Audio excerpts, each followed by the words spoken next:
So it's that time of year again. It's middle of August. We're getting ready to set up our Forest of Fear. And one of the main attractions at the Forest of Fear is the way you get into the forest. And that is by walking through the mausoleum that I made. And I'm going to show you today how to make an awesome faux brick wall for your mausoleum, or just you can do rock walls, brick walls, anything that you want to. And start with a Dremel. This is what you're going to need. You need a Dremel. You need a razor blade. You need a piece of the foam board. I use 2-inch thick. You can use 1.5 inch, nothing thinner than 1.5 inch, or it just won't have the good look that you need. A couple of cans of spray paint. You don't want a bright red for the brick that we're going to do, so I use something kind of a deep red, almost a maroon, and the black we'll just use for a little accent for the brickwork or the mortar joints. So anyway, let's get started on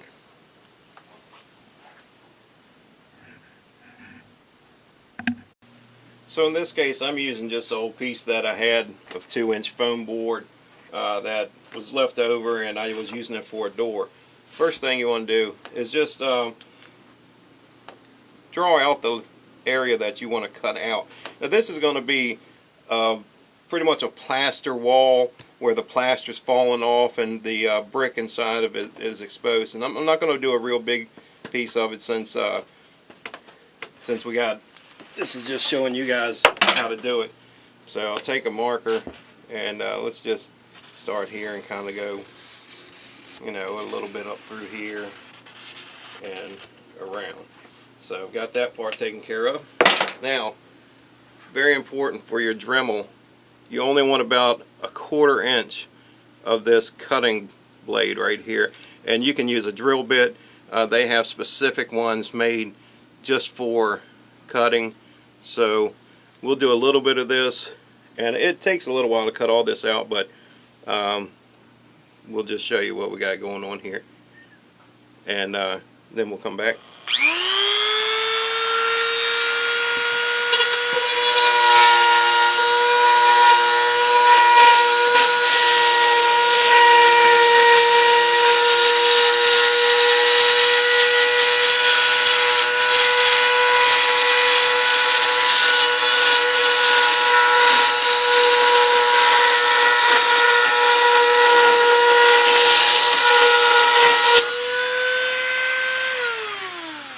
Alright, so now that you've got your outline done, what you're going to do is just come in here with this blade and just start cutting this out. Keep it at 1/4 inch and just start cutting it all out.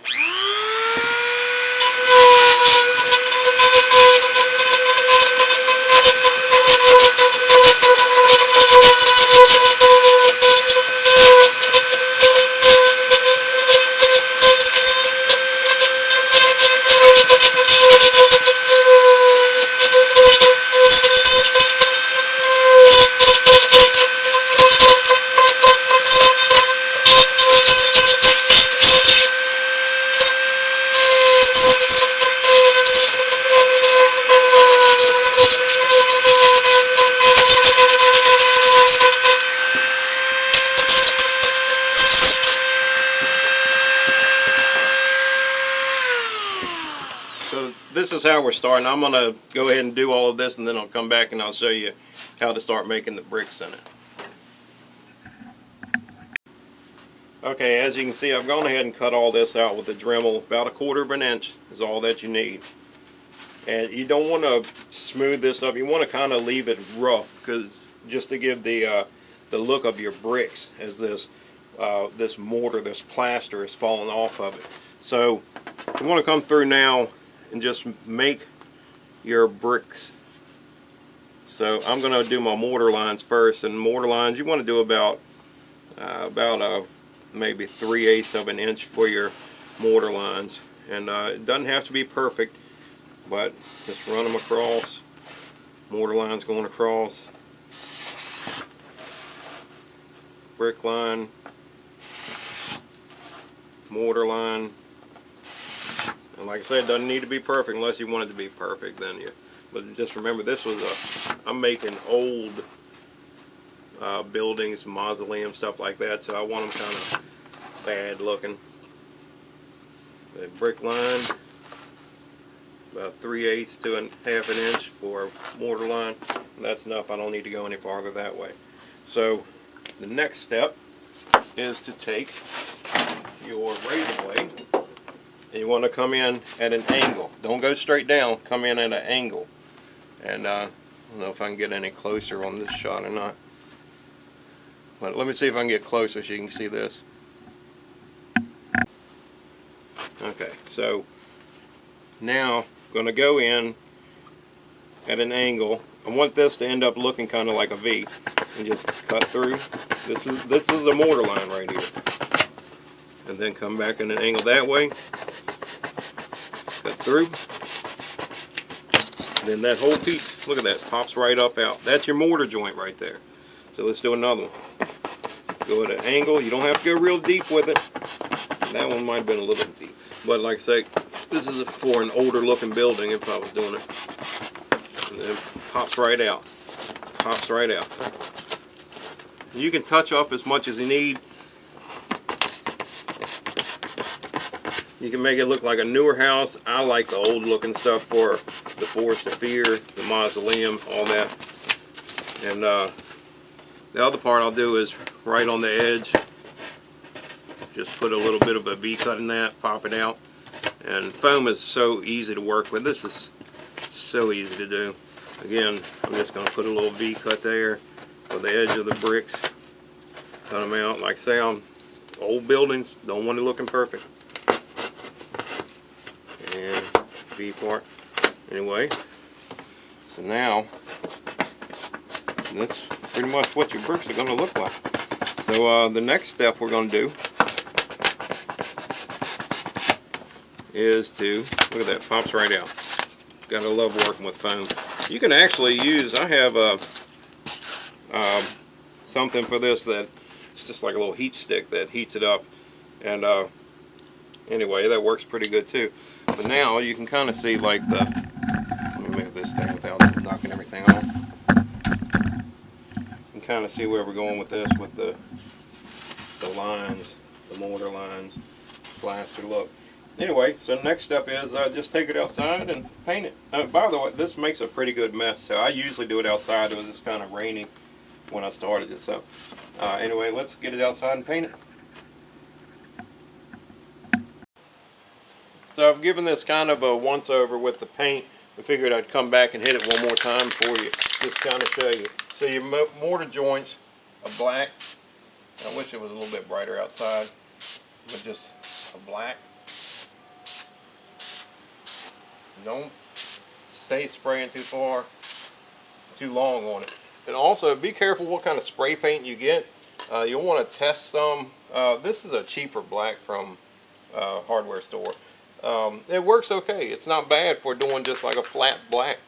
Some of the spray paint will actually eat this foam up, so be careful with that.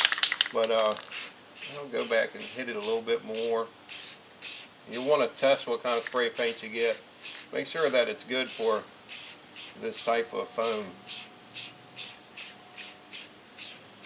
And you don't have to be too careful with it. You can always go back and touch things up. You can actually paint this with regular paint too. I just use spray paint because I think it's a little bit easier, a little bit quicker if you got a whole lot of stuff to do at Halloween like I do. So yeah, but that's basically it right there. A little bit of touch up here and there, and it looks pretty good. So I'm going to come back in a second. I want to show you kind of what a finished result would look like if you were building something. But not too bad.